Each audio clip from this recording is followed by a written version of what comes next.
Stop acting like a victim, it's pathetic, my wife laughed, uploading my midnight cries for her friends to rate. I just smiled. She did know who else was watching that night. Guys, I don't even know how to type this without my hands shaking, but I need to get this out before I lose my mind completely. My wife Jessica called me last night at 11:47 p.m., drunk, hysterical, confessing to something that makes me want to throw up every time I think about it. Marcus, she sobbed into the phone, the experiment worked perfectly. Brittany says you scored a 9 out of 10 for desperation. The crying videos got the most likes. What, the actual hell? See, for the past 2 months I've been living in my own personal nightmare. My wife of 5 years started acting different, secretive, coming home smelling like cologne I didn't recognize, working late with this photographer guy Tyler, taking fitness photos for his so-called portfolio. I lost 15 pounds from stress, started having panic attacks, couldn't sleep. I was convinced she was having an affair, but every time I brought it up she'd get defensive and call me insecure and controlling. But here's the thing that's making me physically sick right now. It was all fake. My wife Jessica and her 3 divorced friends, who I'm now calling the Divorce Club, created this elaborate loyalty test to see how I'd react to thinking she was cheating. They documented everything. Every flower I bought when I was trying to save our marriage. Every time I broke down crying. Every desperate attempt I made to be a better husband. They kept a spreadsheet. A fucking spreadsheet rating my pain. I just spent the last 6 hours going through their private Instagram account called Project Awakening M. The M is for Marcus, apparently. There are videos of me through our kitchen window looking defeated while washing dishes. Photos of the love notes I left on her car. Screenshots of texts where I'm begging her to talk to me. The comments are what's destroying me. Oh my god, he's spiraling so fast, with crying laughing emojis. The flowers phase is pathetic but hilarious. Should we move to phase 3 now? Poor little software engineer thinks he can fix everything with romance followed by skull emojis. Phase 3, guys. There was supposed to be a phase 3. According to their planning posts, phase 3 was Jessica going on actual fake dates with Tyler, who apparently has no idea he's being used in this sick game. They were going to make me catch them together. They wanted to film my reaction when I discovered them at dinner. They wanted to capture my heart breaking on camera for their entertainment. I've been married to someone who thought my mental breakdown was a Netflix series, who rated my pain like judges on American Idol, who planned to publicly humiliate me for her friends' amusement. The worst part? I blamed myself this entire time. I thought I was failing as a husband. I started going to therapy. I was reading marriage books, trying to be more romantic, planning surprise trips to reconnect with her. But wait, it gets worse. I just realized why this all started exactly 2 months ago. I found credit card statements hidden in Jessica's car tonight. She's been spending money preparing for this experiment. New gym membership, photography equipment for Tyler, new wardrobe for the phase 3 dates. $8,000. This wasn't about testing my loyalty. This was about having an exit strategy ready and getting me to pay for it. The woman I've loved for 7 years turned my mental health into a group project. I'm sitting in my car outside a 24-hour diner right now because I can't go home yet. I can't look at her. I can't even process that the person sleeping in our bed planned this psychological torture for 2 months. Am I crazy for feeling like my entire marriage was a lie? Should I confront her? Or am I walking into phase 4 of whatever sick game this is?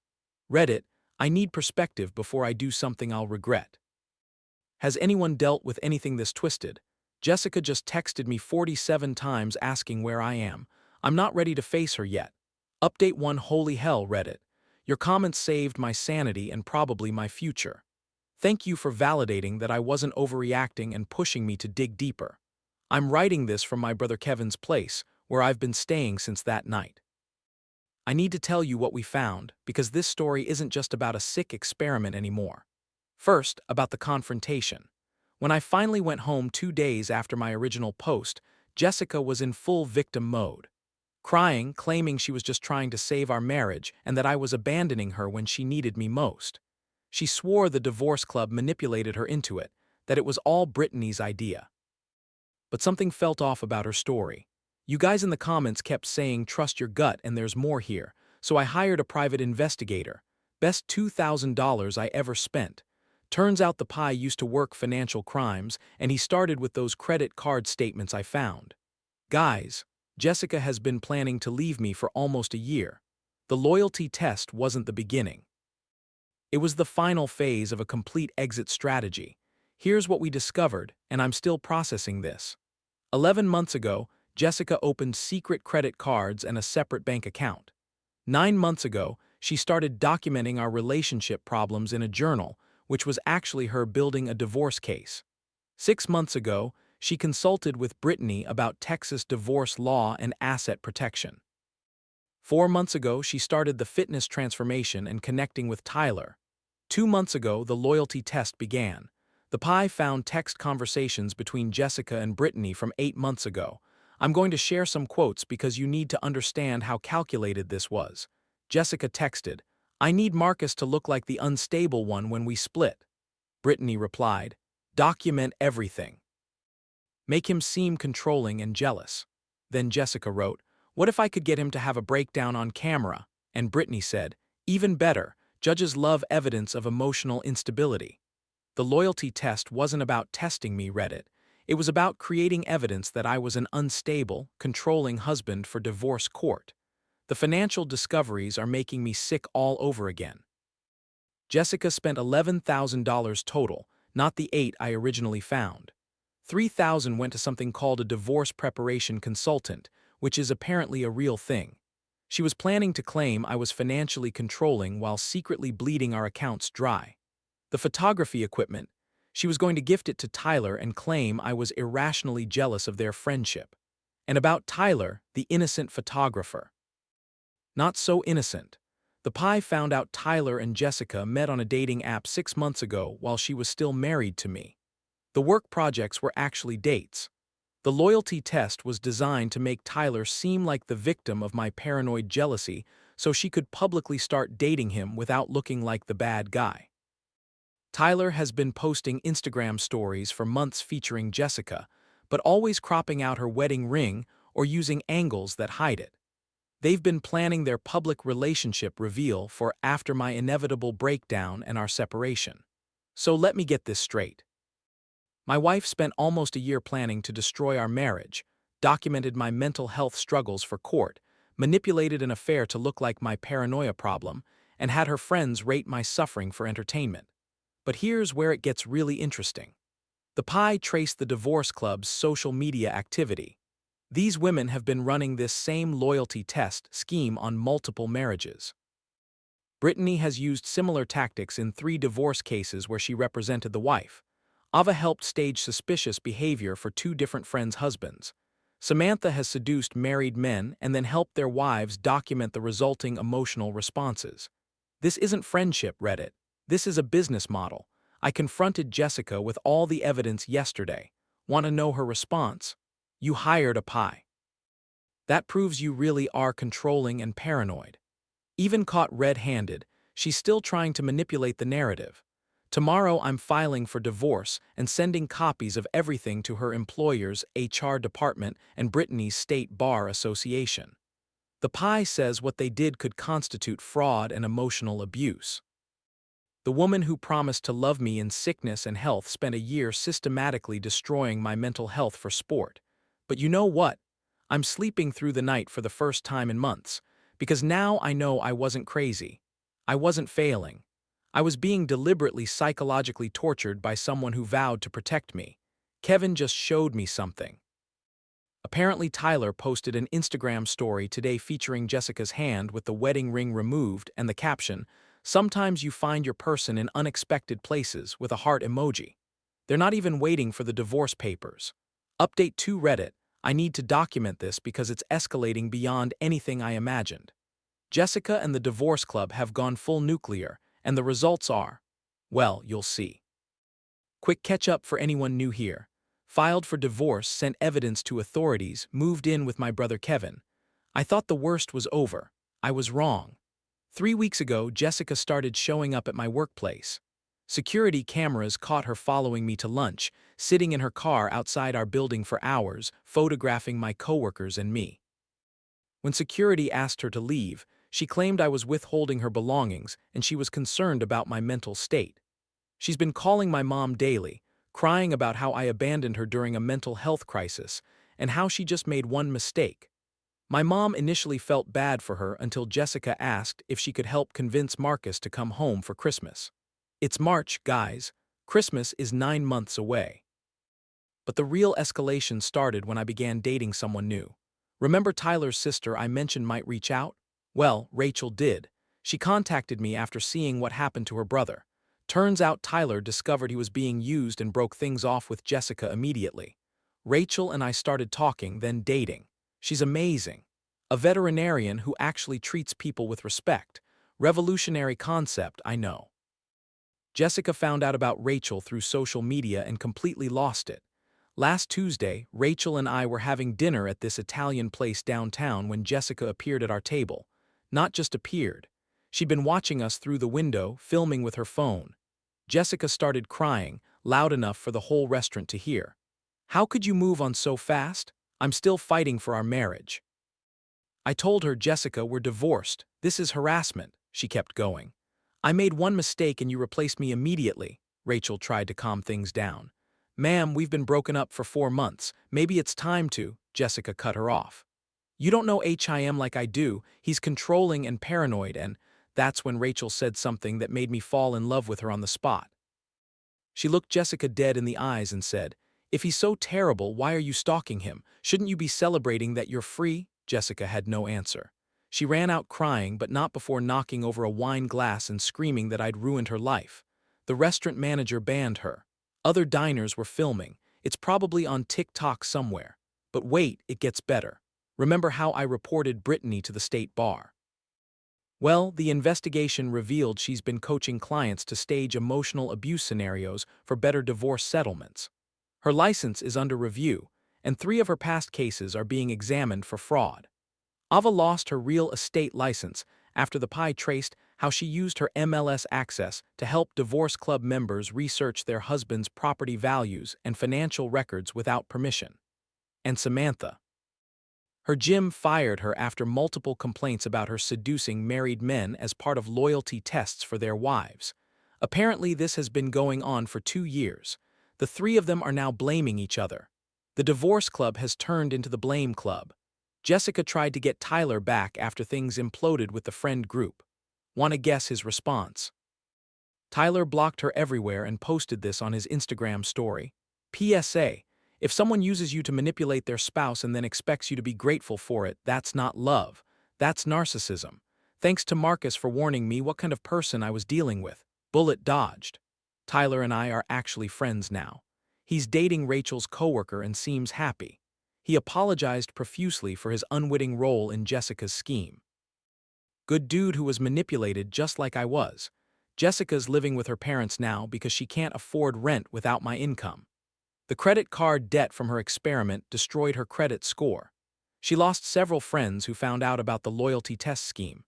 Her own family is keeping their distance after learning what she did. She's been posting cryptic Instagram quotes about people who give up on love and second chances. The comments section is mostly people telling her to get therapy and leave me alone. Yesterday, Jessica showed up at Kevin's house where I'm staying.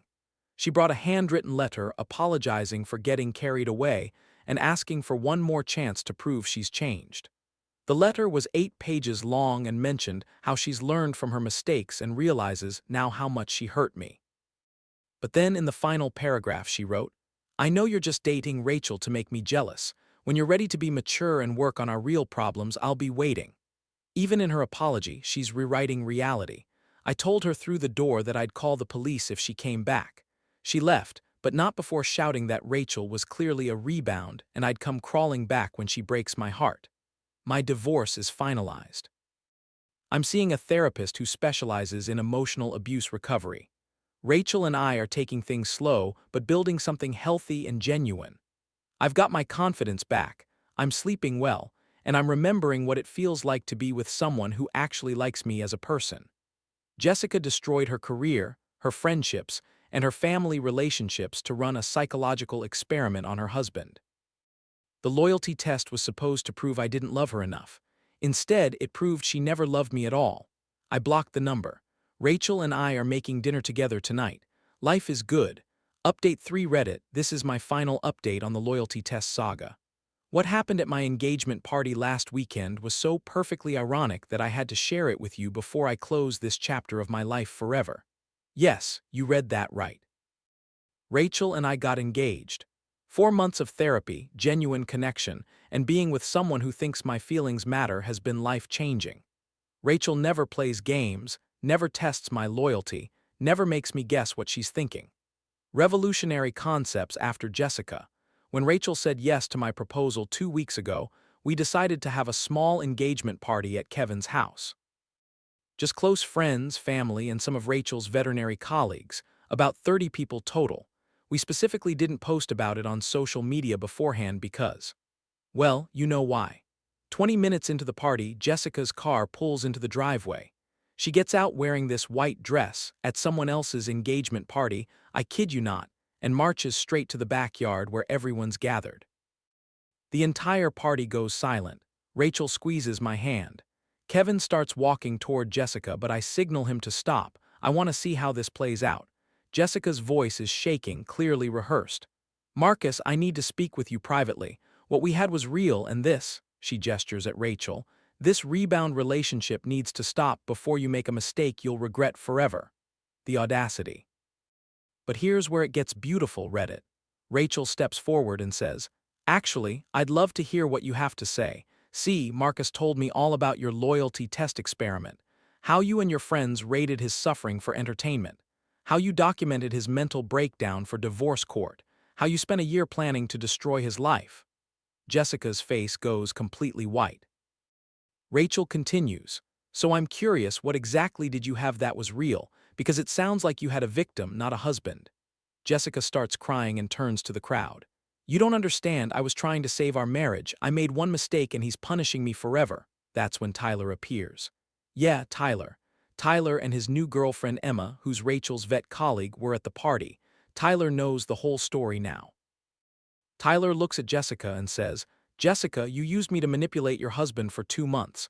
You lied to me about being separated. You spent his money preparing to fake cheat with me. That's not one mistake, that's systematic emotional abuse. Emma adds, and showing up uninvited to his engagement party in a white dress. Girl, this isn't romantic. This is unhinged. But wait, it gets better. My mom, who Jessica has been calling for months, steps forward. Jessica, sweetie, you need to know something. Marcus showed us all the Instagram videos of you laughing at his pain. We saw the text messages about making him look unstable for court. We know exactly who you are. Then my dad speaks up. And we want you to know how proud we are of Marcus for recognizing abuse and getting out. Rachel, welcome to the family. The entire party applauds. Jessica looks around desperately for any ally, any sympathetic face. There are none. Rachel's dad, who's a former police detective, says calmly, Ma'am, this is private property and you're trespassing. I suggest you leave before we call this in. Jessica's voice cracks. Marcus, please, just 5 minutes alone. I know you still love me. I take Rachel's hand and look Jessica in the eyes. Jessica, I did love you. I loved you enough to lose weight from stress worrying about you. I loved you enough to go to therapy trying to save us. I loved you enough to blame myself for your affair that wasn't even real. But you know what? You taught me something valuable. You taught me the difference between love and manipulation, between partnership and performance, between caring about someone and keeping them as entertainment. Rachel doesn't test my loyalty because she trusts it. She doesn't rate my emotions because she values them. She doesn't plan exit strategies because she's not looking for an exit. So thank you, Jessica. Thank you for showing me what love isn't so I could recognize what love is. Rachel starts crying happy tears. Half the party is crying. Kevin is filming on his phone. Jessica just stands there processing that her grand romantic gesture failed completely. Finally, she whispers, You'll regret this. She'll leave you too. Rachel looks at her and says, Maybe someday I will leave him. But if I do, I'll tell him honestly instead of spending a year documenting his suffering for my friend's entertainment. Jessica turns and walks to her car without another word. The party continued and was amazing. Everyone had questions about the loyalty test story, and Tyler filled in details about how Jessica manipulated him too. It became this weird bonding experience where we all shared stories about dodging bullets with toxic people. My brother Kevin did post the video on TikTok with my permission. It's got 2.3 million views. The comments are supportive of our relationship and critical of Jessica's behavior. But here's the real kicker. 3 different women have reached out to me through Reddit DMs saying they were friends with women in similar divorce clubs, and that my story helped them recognize the manipulation in their own friend groups. Apparently, Jessica and Brittany weren't the only ones running psychological experiments on their friends' husbands. So where is everyone now? I'm engaged to an amazing woman in therapy, healthier than I've been in years. Rachel and I are planning our small courthouse wedding next month because we both prefer simple. Tyler is dating Emma, completely over the Jessica drama, and we're all friends now. Jessica is apparently taking a break from dating to work on herself, which is translation for can't find anyone willing to deal with her drama. The divorce club is disbanded. Brittany lost her law license. Ava is working retail. Samantha moved back to Oklahoma. My family is completely supportive and protective of Rachel and me. The loyalty test was supposed to prove I wasn't loyal enough to Jessica. Instead, it proved Jessica was never loyal to me. It was supposed to show I was controlling and paranoid. Instead, it showed I was being systematically manipulated and gaslit. It was supposed to end with Jessica having evidence for divorce court. Instead, it ended with me having evidence of her emotional abuse. Sometimes the best revenge is simply being genuinely happy with someone who treats you well. Jessica wanted to test my loyalty. What she actually tested was my capacity to recognize abuse and choose better. I passed that test perfectly. Final update. Rachel and I are honeymooning in New Zealand next month. Jessica can rate that 110 if she wants. We'll be too busy being genuinely happy to care. Peace out, Reddit. Thanks for helping me through the darkest period of my life and celebrating the light at the end of the tunnel. Comments disabled. This story is done.